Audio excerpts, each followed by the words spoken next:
Hola, hola, ¿cómo están? Bienvenidos a Tu Salud. Arrancamos puntualmente como cada sábado y con muchísima energía para hablarte de distintas patologías, nutrición, belleza.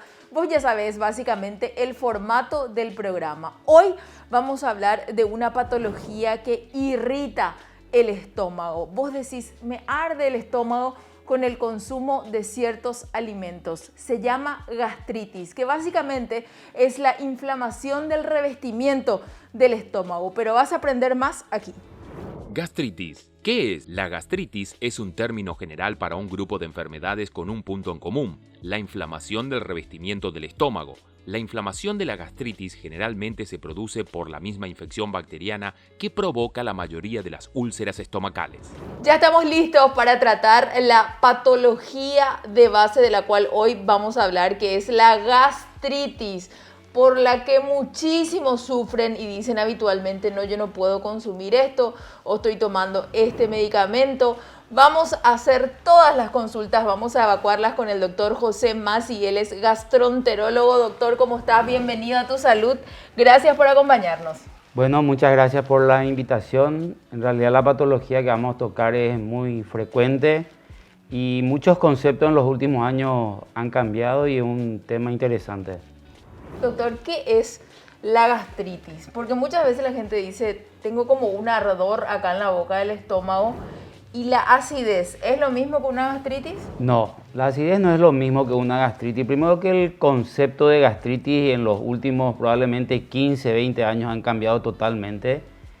Clínicamente, es decir, por lo que siente un paciente, el diagnóstico clínico de gastritis como tal no existe. Okay. Uno puede presuponer ¿qué es una gastritis? ¿Qué es una gastritis? Porque hay dos tipos de gastritis y dentro de esa hay un sinnúmero de gastritis. No hay una sola gastritis.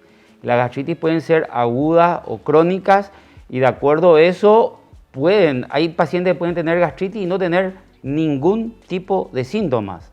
Y ahí está el juego y el razonamiento clínico que pueda tener un médico.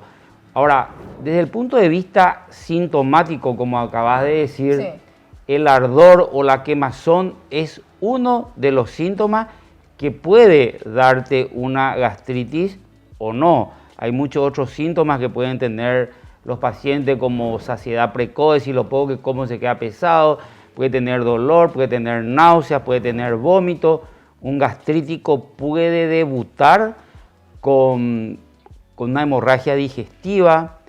Hay un germen muy frecuente dentro de la gastritis, que es un tema muy importante, eso que se descubrió en el año 1982, hablamos del Helicobacter pylori, una bacteria que realmente ahí vino la gran revolución del concepto de la gastritis, y lo que antiguamente se llamaban la gastritis nerviosa, sí, eso cambió totalmente. Eso hoy entra dentro del concepto de lo que se llama dispepsia. La dispepsia es un desorden o un disconfort que tienen los seres humanos, que es por arriba del ombligo, que vos podés tener gases, hinchazón, un disconfort. Y cuando existe eso, probablemente hay el mismo enfoque, pero ahí está el éxito del médico, cómo enfocar el diagnóstico de ese tipo de paciente. Las gastritis nerviosas como tal hoy no existen. Es decir, uno puede tener trastorno del sistema nervioso si tenés síntomas, o de dolor, o acidez, o disconfort, pero no hay daño en el tubo digestivo. O sea que eso se puede revertir. Totalmente, absolutamente es reversible. La gastritis se cura, hay gastritis que son mucho más difíciles de diagnóstico, sí, y las gastritis también pueden terminar en patologías malignas. Por eso es importante el rol de cómo realmente se diagnostican las gastritis. A eso iba. ¿Una gastritis se puede diagnosticar con una endoscopía solamente o hay ciertos parámetros de un análisis de sangre que pueden indicar? Bien, análisis de sangre para diagnosticar gastritis no hay ninguno. Ahora, hay patologías gástricas que te obliga a investigar laboratorialmente. El diagnóstico real de gastritis es desde el punto de vista endoscópico. Sí. Hay que hacerle una endoscopía a ese paciente, pero la palabra final tiene el patólogo. Ahora, desde el punto de vista endoscópico, si hay parámetros que te orientan a que ese paciente tenga una gastritis, más fáciles son las agudas por el tipo de lesiones que encontramos, pero todo paciente que es sometido a una endoscopía debe ser biopsiado. ¿Por qué la biopsia? Primero, que el patólogo te informa qué tipo de gastritis es. Segundo, te informa si está o no la presencia de la bacteria de cual me referí, que es el Helicobacter pylori. Y en base a eso hay términos médicos que lamentablemente no se pueden cambiar y no es fácil de explicar, probablemente, que son tres. Sí. Uno se llama la metaplasia gástrica, otro se llama la displasia gástrica y la atrofia gástrica. Dentro de esos tres términos médicos, ahí el médico tiene que saber lo que va a hacer. Porque un paciente puede ser gastrítico con metaplasia, sí, o gastrítico con displasia. O sea, ambas. Exactamente, o con atrofia.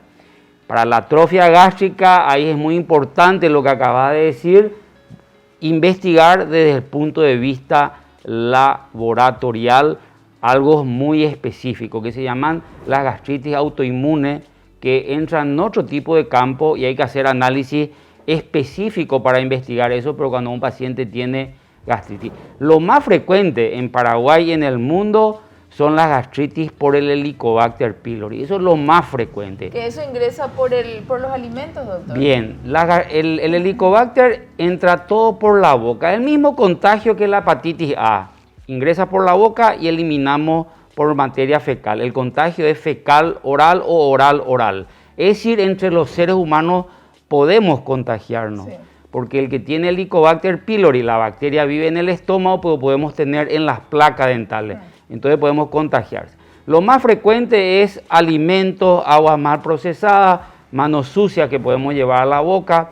Podemos infectarnos ya en la niñez y desarrollar en forma lenta esa patología. No es que vos ingerís y rápidamente ya tenés síntomas con el Helicobacter pylori. Ahora, el Helicobacter pylori tiene forma de diagnóstico, no hace falta que sea la endoscopía.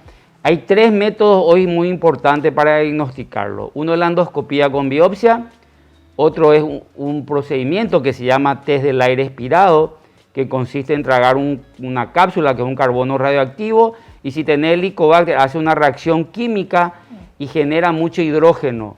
Entonces eso vos expresás, se te pone un tubito en la boca, vos inspirás y vas soplando dentro del tubito que tenés en la boca y eso recolecta el hidrógeno que generaste por la ingesta de la cápsula. Eso se mete en un lector de hidrógeno y te determina si estás infectado o no. Eso en el caso que las personas, viste que hay muchos que le tienen como miedo a la endoscopía. Entonces para eso es... Para eso es muy útil y también, por ejemplo, embarazadas que están mal. Sí. Entonces vos decís, ¿para qué le voy a investigar a una embarazada si tiene Helicobacter? Vos diagnosticás Helicobacter, obvio no le vas a tratar porque no puede recibir antibiótico, pero le podés bloquear la secreción ácida durante todo su embarazo para evitar complicaciones. Y hay otro método que es una técnica especial en materia fecal que tiene un porcentaje de efectividad elevado también. Hay un análisis en sangre que es un anticuerpo anti-Helicobacter. Ese concepto cambió muchísimo del año 2005, es decir, fue un error en mi especialidad a nivel mundial, porque antes los anticuerpos en sangre se trataban. Sí. Eso no se debe tratar hoy en día. Cuando un paciente tiene anticuerpos en sangre, lo que te dice es que vos estuviste en contacto con la bacteria, no que está infectado. Entonces eso te obliga a investigar o por vía endoscópica o por el aire expirado o por el estudio de materia fecal a ver realmente si tenés patología gástrica. Si tenés, se trata. Pero en el Helicobacter pylori en algún momento es importante la endoscopía, por las cosas que mencioné antes. Uno, pues puede tener metaplasia, puede tener displasia o puede tener atrofia gástrica y eso es un precursor a desarrollar patología maligna. Es decir, el Helicobacter pylori hoy está demostrado que es precursor de cáncer gástrico. Antes de irnos a la pausa le voy a hacer esta consulta al doctor con respecto a la gastritis medicamentosa. ¿Existe eso, doctor? Sí, claro que existe y es muy frecuente. La gastritis medicamentosa, que es la probablemente segunda o tercera causa de gastritis, son los medicamentos que son los analgésicos, los antiinflamatorios, los corticoides, muchos medicamentos que se usan en quimioterapia, están las radiaciones también que pueden recibir los pacientes por distintos tipos de patología, y eso es una realidad y es frecuente también. Lo más frecuente es por analgésicos o antiinflamatorios. Nos vamos a la pausa, doctor. A la vuelta vamos a responder todas las preguntas que ustedes hicieron a través de nuestras redes sociales y de hecho que lo puedes seguir haciendo. Estamos en Instagram, Facebook, Twitter, A Tu Salud y ya nos vas a encontrar. Hacemos una breve pausa y ya venimos. ¿Sabías que aproximadamente el 50% de la población mundial está infectada con la bacteria llamada Helicobacter pylori? No te muevas de donde estás. Enseguida regresamos con más de A Tu Salud.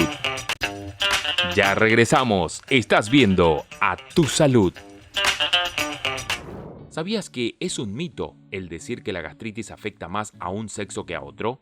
Afecta de igual manera a hombres que a mujeres y es más frecuente a partir de los 30 años.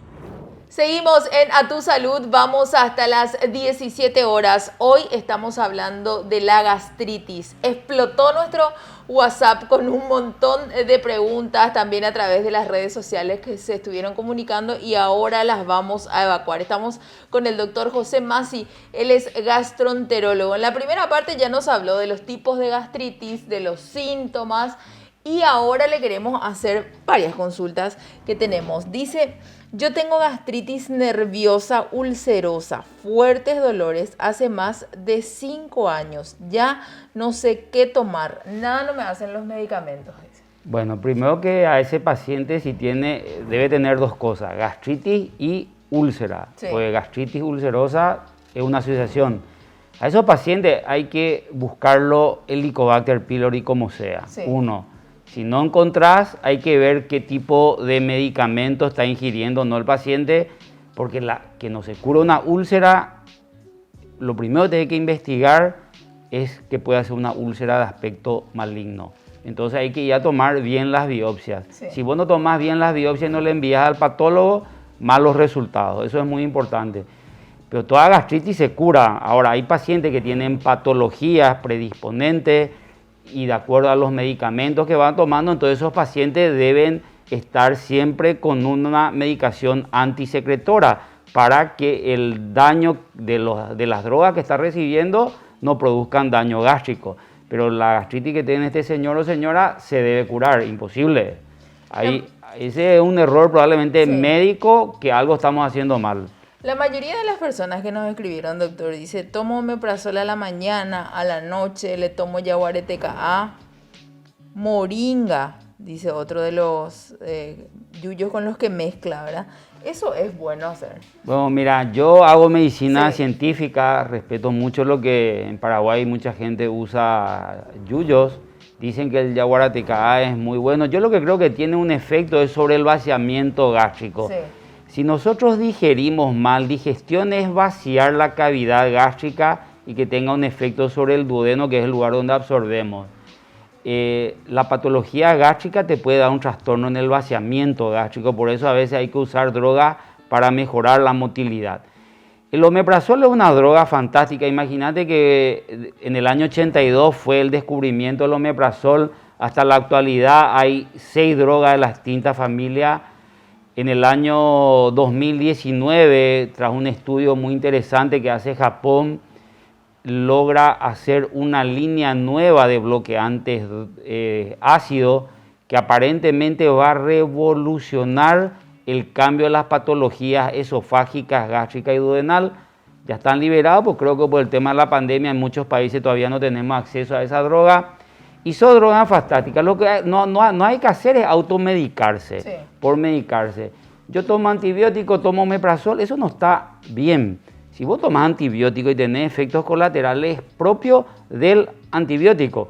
Ahora, si tomás analgésico, antiinflamatorio, corticoides o drogas muy específicas, ahí sí está recomendado el uso de omeprazol o similar para que el analgésico, antiinflamatorio o drogas específicas por la patología que tenemos no produzca daño gástrico. En ese concepto sí está importante. Ahora, en Paraguay se usan muchos yuyos, yo no te puedo decir realmente qué rol científico tenga. Pero esa combinación es la que yo pregunto. Y mira, no es lo recomendable. Y no es lo recomendable. te puede ayudar, Sí. pero yo trabajo con la medicina basada en evidencia, en todo lo que es científico, entonces no puedo decir, usen yaguara que te caiga, Sí. porque no tengo experiencia Claro. en eso. El Porque- omeprazol sí es una droga muy buena, lo que no hay que es automedicarse. El uso indiscriminado, no del omeprazol, de cualquiera de las drogas, no es bueno. A eso iba, doctor. Hay gente que dice, bueno, esta noche tengo un asado y tipo 2 o 3 horas antes ya le mete el omeprazol, ¿verdad? Algunos 1, 2 pastillas, por ejemplo, y no lo toma habitualmente, sino que tipo que sabe que le puede llegar a hacer mal ese alimento o cargar de golpe y ahí consume. Y yo te puedo asegurar que ese paciente que hace eso o debe tener ya una patología o su problema está en otro órgano. Sí. Cuando tenemos trastorno en la digestión o cuando comemos cierto tipo de alimento, hay que investigar 5 órganos, que es el hígado, la vesícula, el páncreas, el estómago y el duodeno. No es solo el estómago el problema cuando vamos a hacer comilonas o no. Dice Licha Caballero, yo tengo el estómago cargado siempre por más que no coma nada, porque a veces ni hambre tengo. ¿Es un síntoma? Sí, es un síntoma. Esa pregunta es muy buena y ahí está el enfoque de cómo estudiarla a esa paciente, porque está teniendo un trastorno o una sensación que no vacía el estómago y ese puede ser un problema del estómago o de una válvula que cierra y abre el estómago que se llama el píloro y puede tener una patología postpilórica, que la patología puede estar en el duodeno o puede tener una patología en la vesícula. Entonces esos órganos hay que estudiarlo en ese tipo de pacientes. Eso es un síntoma que puede tener un gastrítico. Otro de las preguntas dice, hace 15 años atrás que sufro de dolor de estómago. Los primeros 2 años me dijo mi doctor que era piedra en la vesícula. Después me operaron, me sacaron la vesícula, la piedra, e igualmente sigo con el mismo síntoma. Bueno, esa pregunta es muy buena. Te voy a explicar por qué. La vesícula es un reservorio de bilis que juega un rol muy importante en la digestión. Cuando por A o B motivo nos extirpan la vesícula, el rol que cumplía la vesícula cumple el hígado. Hay un conducto que se va del hígado al duodeno, que se llama colédoco, por ahí drena la bilis. La bilis es fundamental para la digestión. Ahora, como no hay control, el duodeno recibe mucha bilis y esa bilis puede venir al estómago. Eso se llama reflujo duodeno-gástrico. A ver, ¿como un colador puede ser? Exactamente. Entonces, ese tipo de paciente puede tener lo que se llama la gastritis alcalina. La gastritis alcalina es la bilis que llega al estómago y el estómago no está preparado para eso, recibir sí. bilis. Y ese tipo de paciente produce una gastritis química y el tratamiento es totalmente distinto. No se trata con omeprazol o similar. Se utiliza una droga que se llama sucralfato y ahí es muy importante probablemente usar drogas para mejorar la motilidad. Esa pregunta se ve frecuentemente en los pacientes cuando no tienen ya vesícula o tienen algún tipo de cirugía gástrica, que hoy en día se ven pocas las cirugías gástricas, pero en los pacientes que no tienen parte del estómago se puede ver también este tipo de trastorno. Dice Paola Florenciáñez, yo me quedé con gastritis después del COVID, creo que es de tantos medicamentos. Y puede ser, en el COVID se utiliza un sinnúmero de antivirales o antibióticos, analgésicos, que es lo más frecuente. Ahora, COVID en el tubo digestivo entró una serie de órganos que puede dañar el hígado, el intestino delgado o el colon, porque produce diarrea por diversos mecanismos, porque es un virus y no sabemos tampoco en el estómago qué puede llegar a producir, si es el virus propiamente dicho, porque Sí. los virus producen trastornos en el tubo digestivo, cualquiera sea ellos, y la parte medicamentosa en el COVID es una realidad. Siempre y cuando no tengamos una patología de base, ¿se puede prevenir la gastritis? Sí, yo creo que lo ideal es no hacer ayunos prolongados. Lo ideal es que todos tengamos un desayuno, algo a media mañana, almuerzo, merienda y cena. La parte alimentaria en la gastritis o en las patologías del tubo digestivo, la alimentación es fundamental. No es solo medicarse, la parte alimentaria es fundamental. Y el ayuno intermitente que le llaman que hoy en día, está de moda. para mí es totalmente antifisiológico, porque están cambiando la fisiología que estudiamos desde el segundo año de medicina a la actualidad. Entonces yo no encontré hasta ahora un trabajo científico que me explique la dieta del ayuno intermitente, que para mí es súper prolongado. Es más, hacen ayuno donde más ácido producimos. Es el ayuno ideal para enfermarte del tubo digestivo. Ese es. El gastrítico debe comer, esa es la realidad. Hay veces que dicen, a mí por ejemplo que soy periodista, me dicen, sí o sí vos tenés gastritis. Hay profesiones que sí o sí encaminan hacia ese lado, quizás por nuestro ritmo de vida. Claro que sí, una realidad. Primero que puedes tener trastorno en el sistema nervioso. El sistema nervioso aumenta la secreción ácida, por eso es muy importante comer un poco. Y el concepto de la gastritis nerviosa, que puedes tener dolor, ardor, náuseas, vómito, una serie de trastornos, a ese tipo de paciente, si lleva un tiempo X de evolución, se le debe hacer una endoscopía. Porque la endoscopía, hay pacientes que tienen muchísimos síntomas, o hacer un estudio endoscópico y encontrar un estómago sano. Sí. Y eso se llama dispéptico. Y al dispéptico hay que buscarle dos cosas.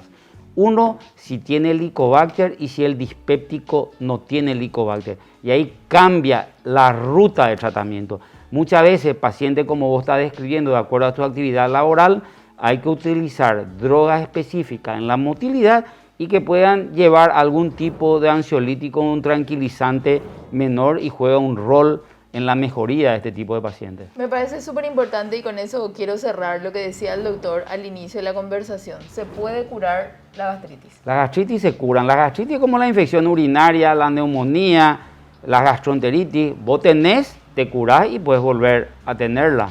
Doctor, muchísimas gracias. Gracias por la invitación sábado, a las órdenes. Este regalito para vos. ¿Tomás café? Tomo café. ¿Con gastritis podemos tomar café o no? Se puede tomar café. Bueno, entonces está autorizado a tomar. Y también los regalitos de Dumox para que sigamos cuidándonos. Muchísimas gracias. Gracias a vos por la invitación. Por venir. El doctor José Masi, gastroenterólogo, que nos habló de la gastritis. Que mucho aprendimos sobre este tema y se puede tomar café. ¿Sabías que el tabaco y el alcohol predisponen a la gastritis? Es decir, que si estos son algunos de tus hábitos, empieza a cambiar cuanto antes. Probablemente así tengas oportunidad de evitar esta patología. Más adelante te contamos todo lo que tenés que saber para una correcta alimentación durante el invierno.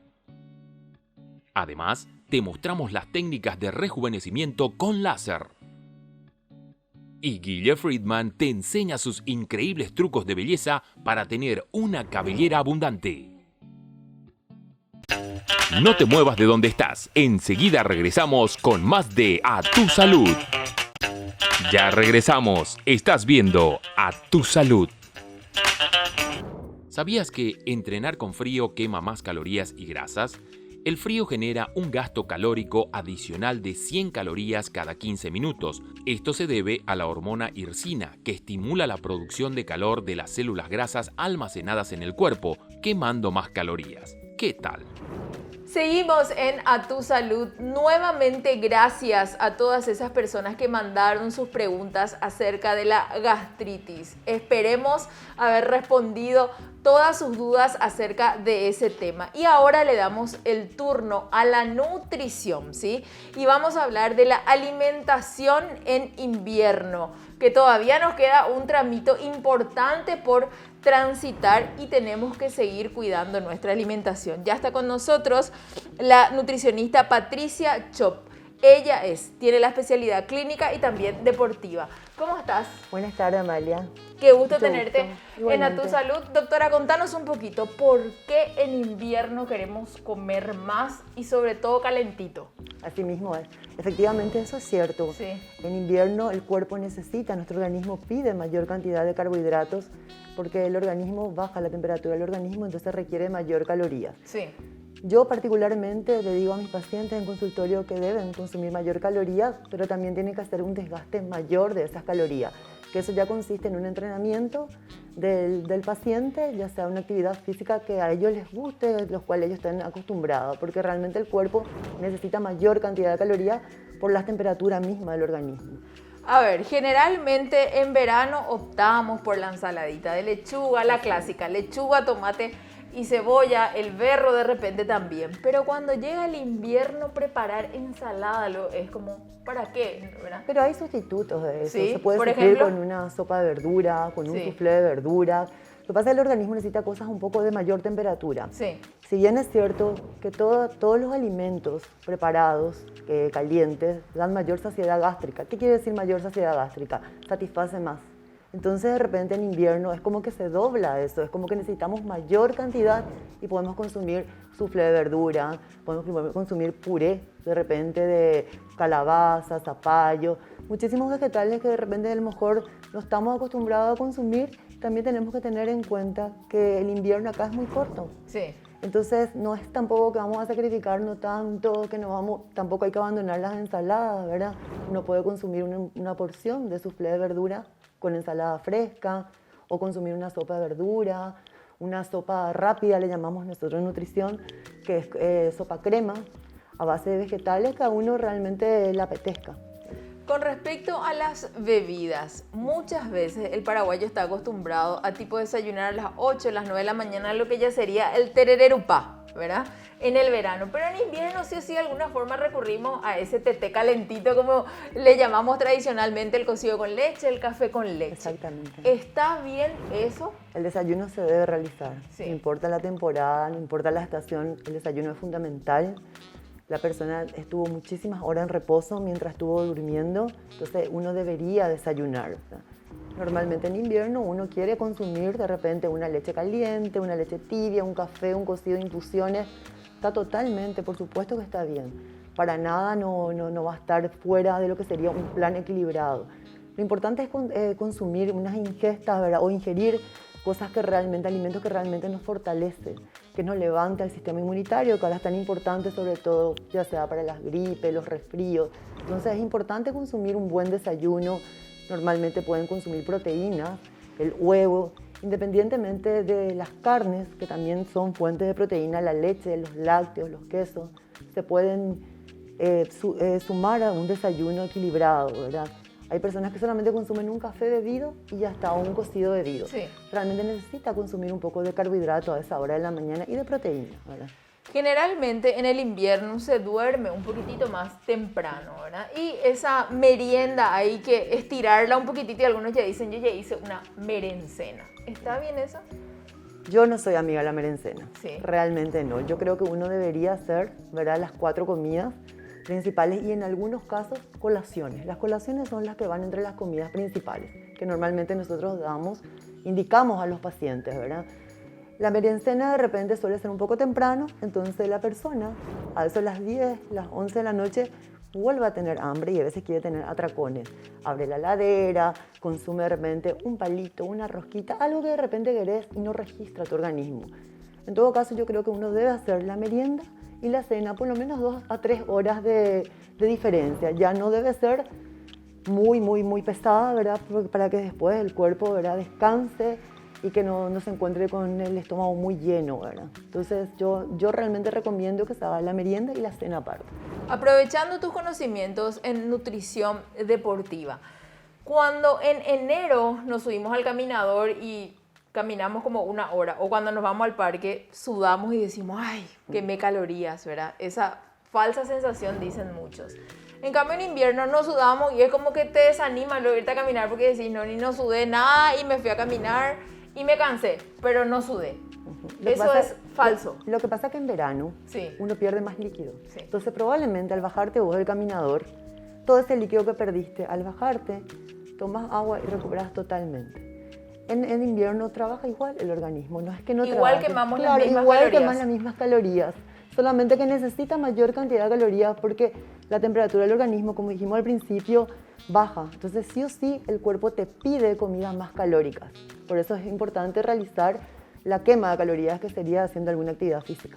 Y en cuanto al agua, en verano es como que nuestro cuerpo luego nos pide agua, agua, agua. En cambio en invierno es como que nos tenemos que sobreexigir o de repente poner esas aplicaciones que ahora hay también y que están muy de moda, que nos indican que tenemos que seguir tomando agua. Ahora realmente hicimos un estudio entre 3 colegas, ¿verdad?, profesionales, vimos que realmente las personas ingieren mucho menos líquido, sobre todo el agua en invierno.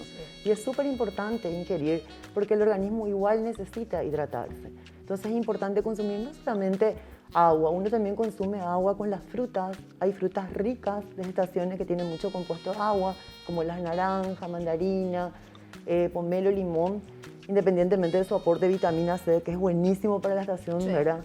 Porque justamente nos va a evitar todos los estados gripales. Entonces es importante hidratarse en invierno y las personas normalmente dicen, no, pero yo no tengo tanta sed, pero debería ser una costumbre salir con una botellita de agua, un hopi, ¿verdad? Y consumir, aparte también las frutas y las verduras que también tienen mucho compuesto de gran porcentaje de agua.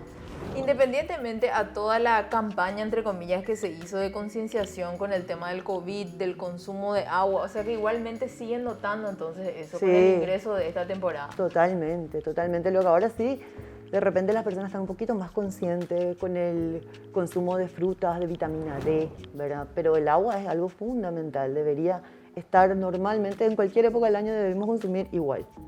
Sobre todo en invierno cuesta un poquitito más el tema de las frutas y demás, como decíamos, uno siempre tiende a consumir algo más calentito. ¿Hay alguna opción de repente en las frutas hacer compotas? Igual es lo mismo, para postrear, por ejemplo, eso. Sí, se puede hacer compota, se puede consumir así un poco tibia, caliente, las compotas de pera, de manzana, inclusive se puede mezclar, hacer una mezcla, ¿verdad? De compotas de manzana, de pera con frutos secos, que nos aporta la grasa que necesitamos, que es justamente lo que nuestro organismo nos pide en esta época del año, ¿verdad? Entonces se puede consumir así sin problema y también es importante saber que no hay que dejar de tomar los jugos, porque los jugos son ricos en vitaminas. Es importante, ya que hay personas que dicen, no, pero yo tomo un jugo y ya con eso estoy. Es importante tomar jugo, mezclar de repente puede ser con un poquito de leche, inclusive, ¿verdad? Tratar de aumentar nuestras defensas para no tener tanta hambre también durante el día. Con respecto a esos jugos, ¿está bien esa mezcla que hace mucha gente hoy por hoy? Veía en unas publicidades que decían, bueno, mezclamos mandarina, naranja y limón. ¿Esa mezcla está bien? Sí, sí. Eso depende, ¿verdad? Hay personas que de repente no pueden consumir cítrico, las personas que tienen problemas gástricos no pueden consumir cítrico. Justo nos cítrico. decía el doctor sobre eso. En ese caso no se puede consumir cítrico, bueno, en ese caso es mucho mayor porque no se pueden consumir de repente alimentos picantes, ¿verdad? Pero sí, esas mezclas también son fuentes de vitaminas totales que se están mezclando. Cada fruta de repente es más buena en algunos minerales, otros tienen mayor cantidad, nos aporta mayor cantidad. No está nada mal eso. O sea que como en cualquier temporada también es clave entonces en el invierno saber equilibrar básicamente lo que vamos a consumir. Totalmente, y en invierno tenemos que levantar nuestras defensas sobre todo, entonces es mucho más importante aún el consumo de frutas y verduras. Y las proteínas y grasas no debemos dejar atrás porque evidentemente el cuerpo necesita para poder sentirnos un poco más acalorados, ya que nuestra temperatura ha bajado. Doctora, muchísimas gracias por acompañarnos aquí en A Tu Salud. Tenemos un regalito para entregarte, para que tomes tu café ahí de A Tu Salud. Vamos a esperar la fotito con el desayuno, Muchas gracias, ¿sí? Amalia, un placer. Y también tenemos los regalitos de Dumox para que te sigas cuidando. Doctora, muchísimas gracias. Que estés bien. Nos acompañó la doctora Patricia Chop. Ella es nutricionista y tiene la especialidad clínica y también deportiva. ¿Sabías que, según la Organización Mundial de la Salud, OMS, la cantidad de calorías que se debe consumir diariamente es un promedio de 2.000 a 2.500 calorías al día para hombres y entre 1.500 y 2.000 para las mujeres? Más adelante, en A Tu Salud, tenemos lo último en rejuvenecimiento con láser y Guille Friedman comparte sus secretos y trucos de belleza.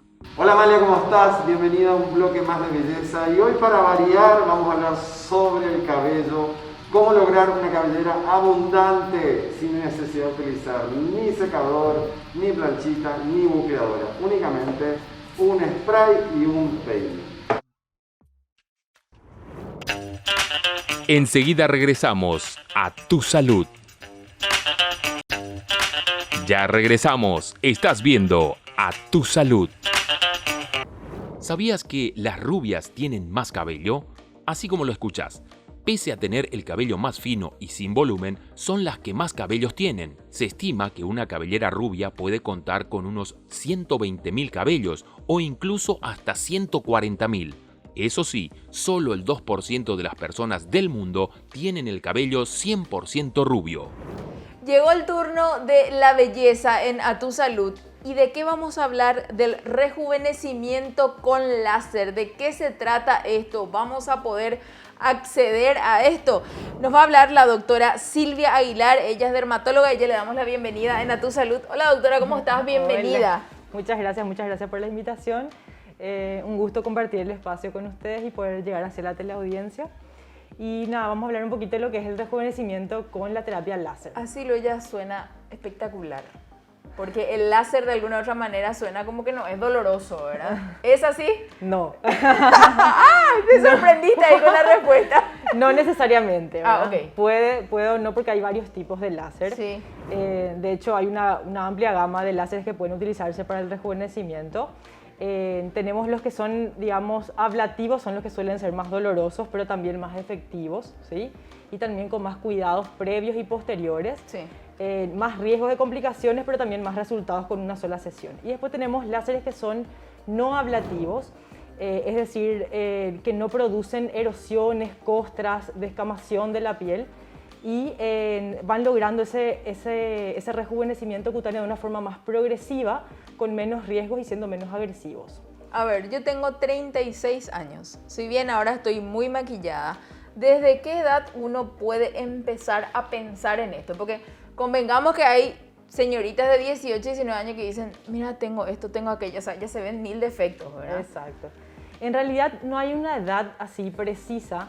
Lo que tenemos que empezar a buscar son los primeros signos de envejecimiento cutáneo y esto es variable, depende mucho de la exposición de la persona, cómo es el ambiente al que está expuesto constantemente, si se cuida o no de la radiación. Entonces, a partir, digamos, de un promedio de después de los 25 años, uno ya puede empezar a ver algunos signos de envejecimiento, algunas líneas de expresión, un poquito de arrugas finas y a partir de ese momento nosotros ya podemos incidir con estas terapias. Y cuanto más rápido incidamos, obviamente, va a ser mejor el resultado. ¿En qué partes del cuerpo se puede aplicar esto? Porque si bien nosotras siempre lo que más cuidamos es lo que tiene que ver con el rostro, el escote, pero tengo entendido que en las manos, por ejemplo, gran cosa todavía no podemos hacer, ¿verdad? No, vos sabes que sí. ¿Sí? Te diría que casi todo lo que podemos hacer en rostro, podemos hacerlo también en las manos. Sí. Y de hecho las manos son, digamos, una región que delata bastante nuestra edad. Por eso, porque siempre yo digo, tiene que ser medio uniforme, que si te haces un tratamiento en la cara, te lo hagas también en el escote, porque generalmente va de la mano. Eso, Va de ¿verdad? la mano, exactamente. Si son las zonas más expuestas, pues también a Sí. la radiación, que es uno de los factores que incide mucho en el envejecimiento. Así que sí, tal cual. Te diría que casi todas las terapias que hacemos en rostro y cuello y escote podemos utilizarlas también en manos, de repente con parámetros adecuados para esa zona, para ese tipo de piel, pero podemos utilizarlos también. ¿Cuántas sesiones son para que uno note resultados? Depende mucho del tipo de láser, como dije. Por ejemplo, en el láser ablativo, cuyo ejemplo máximo es el láser de CO2, con una sesión el resultado es impresionante, Sí. ¿verdad? Pero con los láseres de repente no ablativos sí debemos sumar varias sesiones para poder ver un resultado. Un promedio, por ejemplo, de hacer una luz pulsada con un láser Pixel Q-Switch, que es una combinación no ablativa, tendríamos que hacer entre 4 a 6 sesiones para empezar a ver un resultado. Y si, por ejemplo, eso se va a hacer en el rostro, Sí. ¿cuánto tiempo dura cada sesión? La duración del procedimiento, Sí, decís, sí. del láser CO2 dura aproximadamente 40 minutos y de Sí. una luz pulsada y un Q-Switch, que sería lo no ablativo, duraría aproximadamente unos 20 minutos. Hoy por hoy, ¿recurren más a estos tratamientos hombres o siguen siendo también las mujeres en su mayoría? Te diría que todavía en su mayoría son mujeres en nuestro Sí. medio, pero sin embargo vemos un aumento, digamos, progresivo en cuanto a la demanda, en cuanto al sexo masculino también cada vez más. Generalmente, ¿cuál es la previa de estas sesiones? ¿Qué es lo que piden? ¿Qué es lo que pide el paciente? Que al paciente, por ejemplo, que me digas, bueno, no quiero que te expongas al sol en Sí, estos días. los cuidados, Los digamos. cuidados, sí. Perfecto, sí. Digamos, el denominador común para cualquiera de los láseres es la fotoprotección, o sea, utilizar un protector solar adecuado para ese paciente, Sí. de acuerdo a la piel, ¿verdad? Y de acuerdo también a su actividad, eso es lo fundamental. Y después, dependiendo de cuán ablativo es el láser, vamos a necesitar también otros tratamientos. Por ejemplo, en el láser más ablativo, que es el CO2, vamos a necesitar, por ejemplo, tratamientos con cremas despigmentantes antes y también después de la sesión, incluso hasta 3 meses después. Y ahora, si hablamos de costos, ¿Qué tal los precios, el rango por lo menos de costos, verdad? ¿Sabes por qué te hago esta Sí, consulta, genial. doctora? Porque está muy de moda Sí. el tema de ofrecer tratamientos económicos y que después le terminan saliendo más caro al paciente, ¿verdad? Exacto. Y consultábamos también y nos decía otra dermatóloga que hay mucha mala praxis. Así Entonces, apuntando a eso, ¿verdad? Exactamente. Bueno, los costos, digamos, si por ejemplo hacemos, digamos, lo más económico sería, por ejemplo, una luz pulsada. Sí. Que no es técnicamente un láser, pero sí se usa en combinación y es una terapia lumínica, aproximadamente alrededor de los 100, $120 la sesión. Sí. Y Cada sesión. Cada sesión. Ok. Y el láser más ablativo, que era el CO2 del que estábamos hablando, que se hace una vez y con eso ya un resultado, digamos, espectacular, sería alrededor de los $500.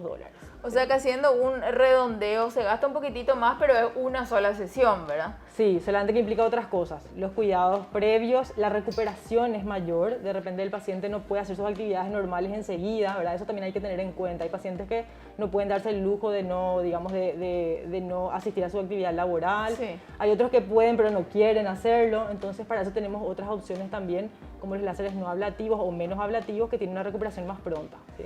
¿Y los resultados son rápidos?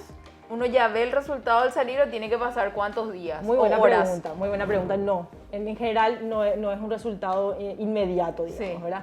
Por ejemplo, en el caso del láser más ablativo del CO2, él incluso es a partir del mes, desde la sesión recién uno empieza a ver los resultados y el resultado máximo es a los 3 meses de la sesión, ¿sí? Y con las otras terapias, siempre por lo menos un mes desde el inicio de la primera sesión y ahí recién empezar a ver los resultados así más visibles. ¿Influyen mucho también esos cuidados post-sesión?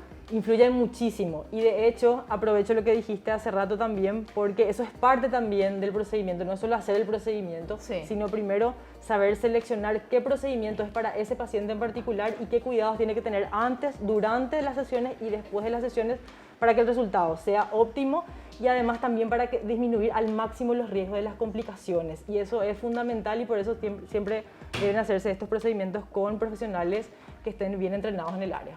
¿Pacientes que tengan ciertas patologías de base pueden igualmente acceder o no?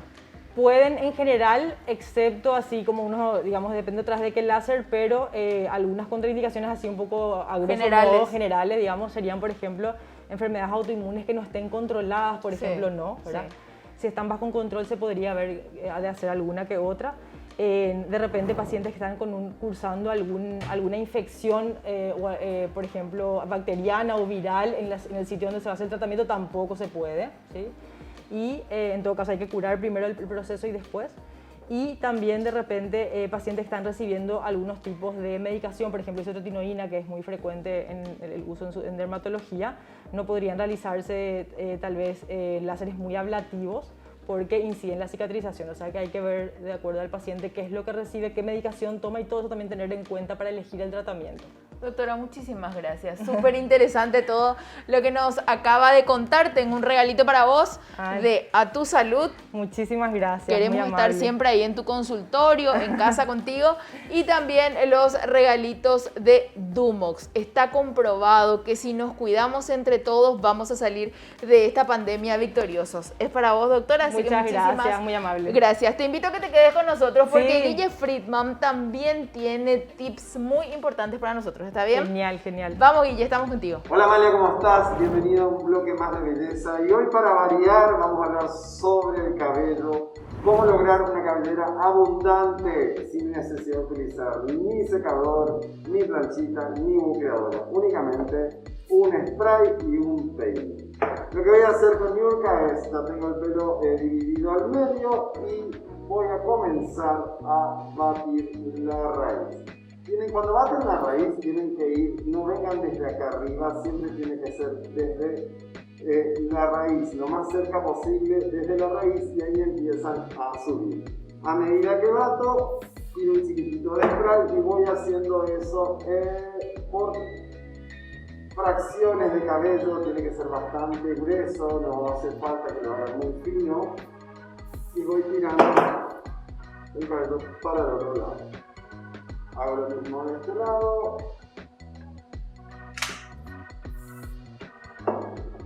Perfecto. A medida que voy batiendo, voy tirando el cabello nuevamente a su lugar. Hago lo mismo del otro lado. Bueno.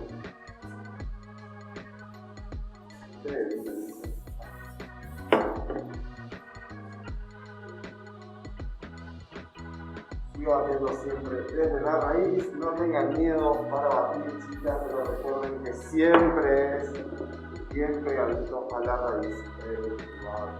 Una vez que termine este otro lado, vuelvo a acomodar el pelo en su lugar y lo que voy a hacer es batir la parte de atrás. Esto es sumamente importante, tienen que batir en esta parte acá, en el centro de la cabecita. Ahí hay que batir y lleven el cabello hacia adelante, ¿ok? Batan y suban un poco y sigo haciendo el mismo proceso, llevo el cabello hacia adelante. Si tienen remolino, está un poquito más aplastado, no tengan miedo. Si tienen spray en polvo, que es fantástico también, que ahora las chicas están comprando muchísimo por internet, el spray en polvo lo pueden hacer sin ningún problema. Y con los dedos comenzamos a bajar ese batido y a peinarlo al revés. Una vez que terminé de batir, voy acomodando con los dedos y fíjense ahí ya como tengo cuerpo en el cabello. Paso siguiente, voy a comenzar a zorzar el cabello de esta forma hacia atrás. Una vez que lo torcé, voy a rociarlo con spray. Voy a seguir torzándolo y lo dejo en esta posición. Vamos, hago lo mismo del otro lado. Voy a torzar el cabello, voy a sacar los puntos con los dedos, voy a torzar el cabello hacia atrás. Torcido spray.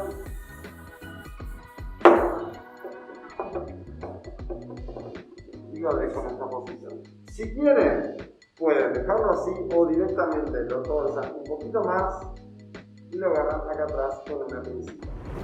Ya pasaron 10 minutitos y ahora voy a soltar el cabello de Niurka y fíjense cómo tomó mucho más cuerpo y volumen sin necesidad de utilizar ni un secador, ni una planchita, ni bucleadora. Pueden cepillarlo al cabello sin miedo. Recuerden que para hacer esto el cabello tiene que estar bien seco. No quieran hacerlo con el cabello húmedo porque no les va a servir de nada. Entonces una vez que termine el volumen, le puedo dar los últimos toques con el spray. Lo termino de acomodar. Y listo, ya tenemos nuestra cabellera con volumen, chicas, tienen que practicar. Recuerda que es muy importante tener las puntas bien prolijas. Tienen que cortarse las puntas del cabello cada 2 o 3 meses, de esa forma el cabello va a ser dócil y les va a hacer caso. La mayoría de las chicas preguntan ¿por qué mi cabello siempre se aplasta? Porque no se cortan nunca las puntas, chicas.